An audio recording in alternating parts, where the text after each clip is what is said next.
तो गाइस जैसे कि फेसबुक पे आप कोई भी वीडियो आप देख रहे होते हैं, क्या करके मानेंगे, तो एक क्या छोटा होता सा है कि ही कभी काल इस तरह का आवाज जो अभी से पे आप देख रहे हो, कैसे 500 फीट हाइट तो मतलब कि यहाँ पे आवाज आ रहा है, ठीक है ना। लेकिन कभी कभी क्या होगा कि आप जैसे फेसबुक पे इस तरीके से वीडियो को प्ले करके इस तरह स्क्रॉल करोगे और देखोगे, तो क्या होगा कि उसमें जो है आवाज़ नहीं आएगा, ठीक है ना।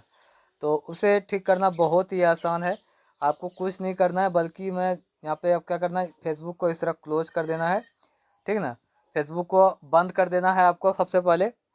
और जैसे जो आपका फेसबुक ऐप है, वो ऐप आपको बंद होना चाहिए, मतलब कि तो पहला जो काम है फेसबुक को क्लोज कर देना है। मैंने जो फेसबुक है उसे क्लोज कर दिए। अब आपको क्या करना है, फेसबुक को ओपन करना है। फेसबुक को ओपन करने के बाद फिर से जो है वीडियो वाले जो सेक्शन है, ऊपर में वीडियो वाले सेक्शन पे ऐसा क्लिक करेंगे और यहाँ पे देख सकते हो जो भी वीडियोस में जो आवाज़ है वो आना शुरू हो गया है, देख सकते हो। औकात की बात मत कर। तो देख सकते हो दिसंबर यहाँ पे, दूसरे वाले तो यहाँ पे नमस्कार। आवाज़ आना शुरू हो गया। तो इस तरीके से फेसबुक पे अगर वीडियो में आवाज़ नहीं आ रहा तो उस आवाज़ को फिर से ला सकते हो।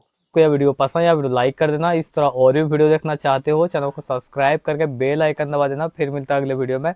जय हिंद, वंदे मातरम।